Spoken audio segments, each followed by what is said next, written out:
totally believe in what we're doing, and I think it's the most important thing that I can be doing right now. There are so many people who are sick, and if this can help them, people have to know about this. It's fantastic that I get to share this with my family, that we're doing this together, and that we both feel so passionately about it. She was on over 40 different medicines. She had been on methotrexate and Plaquenil, one of those which nearly destroyed her vision.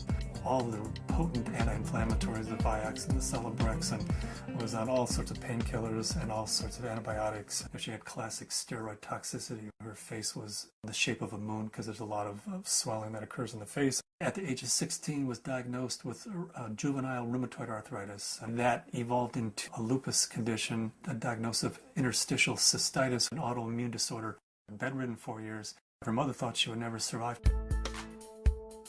I went to talk to William as a friend and as a doctor about his experience with patients and how they used cannabis. Seeing what the juicing did for me, using it in this form, was so significant. It changed my life. About 4 to 6 weeks after I started on juicing every day, I had no more back pain. I didn't need pain pills. I felt the best I ever had. A lot of people think cannabis and pot are not medicine. I had stumbled on an article in Scientific American, December 2004.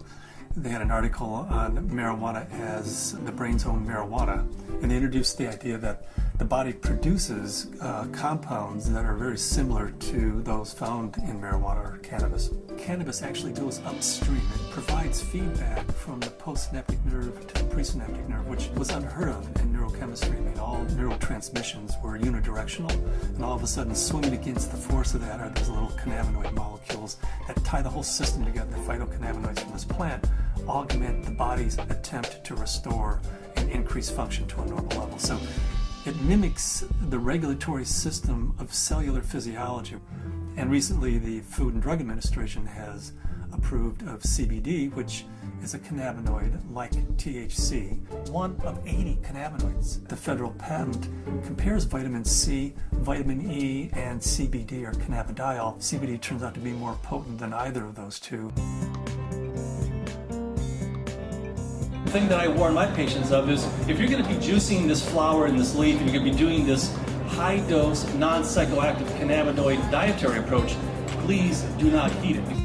When you heat cannabis, you make it psychoactive, which for a large part of the community, the psychoactivity of a plant is a measure of its medical quality.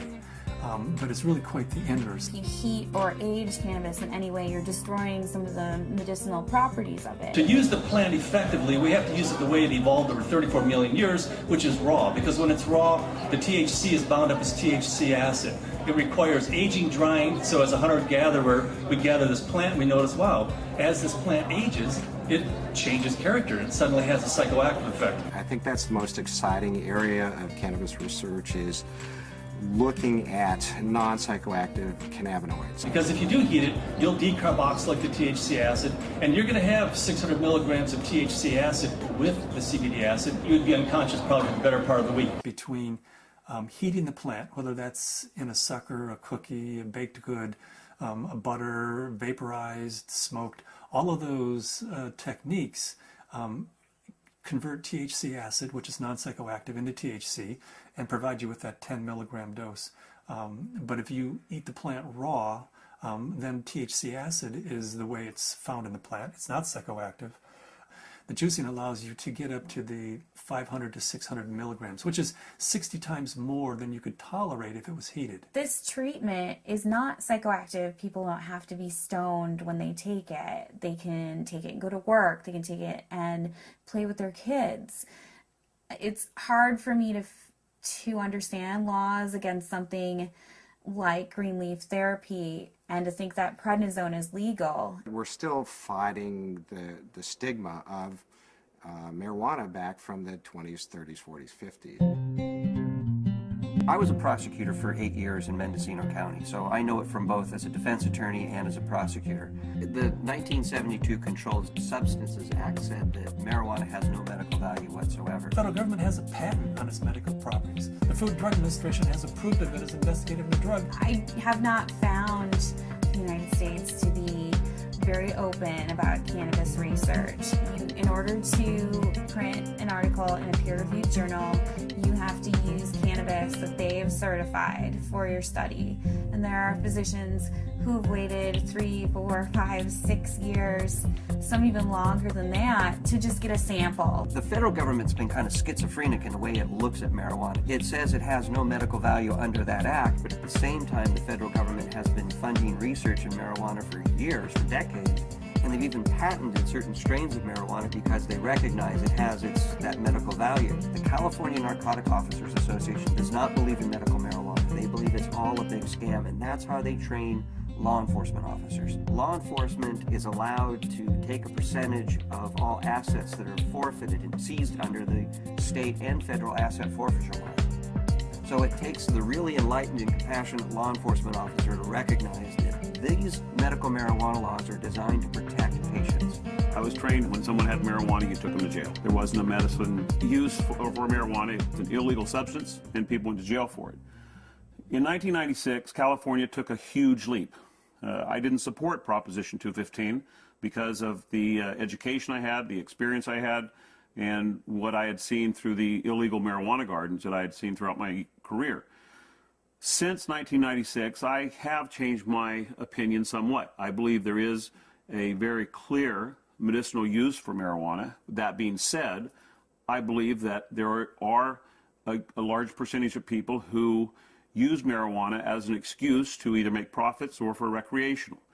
The people who use marijuana for the true intended use that the voters passed, medicinal, I'll do everything I can to support their rights. There's many more things that law enforcement can be focused on than medicinal marijuana. And I don't want to give the impression at all that I support people who are growing marijuana for medical purposes 364 days of the year, and then one day a year they make a big sale for a couple $100,000, and they're a commercial seller that one day of the year. They're the people who are causing problems for the people who really and truly need and can use medical marijuana.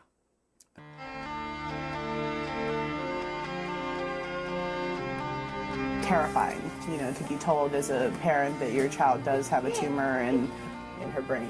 It took 24 hours in the operating room. They gave us a 10% chance of survival with treatment. The Oakland Children's Hospital, where they called me and they said they had a baby who they were discharging home. This baby had completed all treatment that would be useful for it, had brain tumor, had surgery, had radiation and chemo, and the tumors were still growing and still multiplying, and therefore they said to the parents, just take this baby home and make it comfortable, because there's nothing more that we know that will help its condition. Started to accept to the point where the illness had taken her and us, and try and find some acceptance. A month went by and I got in contact with the family, and they said, well, we just came back from Children's Hospital. They did a CAT scan. The tumors have shrunk and there are fewer of them. And they said, I'll tell you what we've been doing. We've been juicing the fan leaves of the marijuana plant and giving our baby a shot glass of this juice every day. This is like this wonderful hospice story. She is no longer on hospice. I brought the oxygen concentrator back. It's just one of those wonderful success stories. The plant is a pretty amazing plant because it appears that the juice of this plant is saving this baby's life. Here we have something that can really change people's lives. I mean, I was laying in bed, catheterized, thinking that physicians were just trying to make me comfortable. They really didn't think that there was anything more that they could do, and that I may not live to be 30, which I am now. That was the best I could hope for. the best I could hope for was taking enough methadone and Percocet every day that I just didn't feel anything at all. I had gotten in touch with Dr. Courtney because we had received a doctor's recommendation from one of his patients, and in it asked that they start juicing the leaves and having capsules and a few other items which I didn't know anything about. So after I contacted him, I was really excited to hear that there might be some other alternatives to the smoking of the cannabis. These are friends we've had in the past year.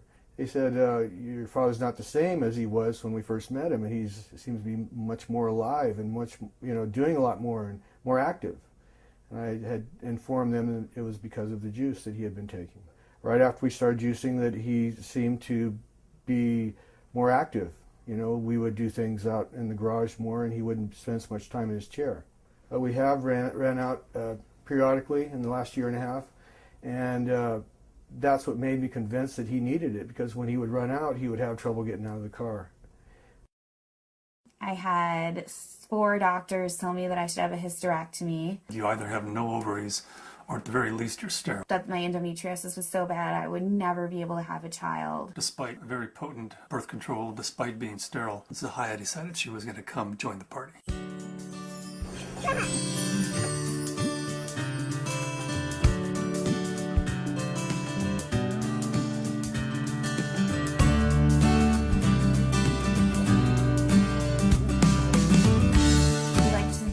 Ourselves by being extremely scientific, and people know that if they're going to come to us, they're going to have to go through a lot of hoops, but they're also going to get the most up-to-date scientific knowledge on this subject, and they're going to see a physician who's an expert in the field of non-psychoactive cannabinoids, and there are plenty of people that want that and are looking for that. We opened our 5th office in Luxembourg. Their government is really sympathetic and open. There's an international group studying autism and CBD in Luxembourg. There's a physician there who's writing cannabis scripts who's also a senator, and we've been working with him, Senator Columbera. The government may be actually funding experiments in a research center using cannabis, in large part because of Dr. Courtney's work with non-psychoactive cannabinoids and Senator Columbera's work with cancer patients. There are now facilities for testing plants, and there's been more progress made in the last 5 to 6 months. A new strain in from Spain called Cannatonic, 6.9% CBD. That's a 700% increase over Northern Lights, which is our previous high producer. I would like to find strains that have all of the cannabinoids present in an amount that's useful. I'd like to produce strains that are adapted to environment. In Luxembourg, we're producing thousands and thousands of pounds of seed, to raise the money to give away, a half a pound of seed, because if that person grows an acre of cannabis and feeds their family the proteins and the fatty acids, incredible food source, an incredible preventative medicine source, and an incredible therapeutic source, and at the same time, they're sucking 5 times as much CO2 out of the environment as an acre of trees. First, we have to change Convention Treaty Number 1, which was the convention that the UN put out in 1961 that says cannabis is a crime, should be, if you have it, if you grow it, if it's in your possession, you should be in prison. That dogma has dominated the world right now. They're asking for input from the World Health Organization, and in the process of writing a letter stating that this is a dietary essential. It's not a criminal thing, because we have to change that treaty before we could go into Central South America and say, you grow yourself an acre of this plant, feed your family, prevent illnesses. So Cannabis International kind of legalizing the plant globally, giving it back to people as a food source, prevent illness is so much better than waiting until you have diseases. With my own experience and all the patients that I've spoken to, I believe that it's not an isolated incident, that this is the best medication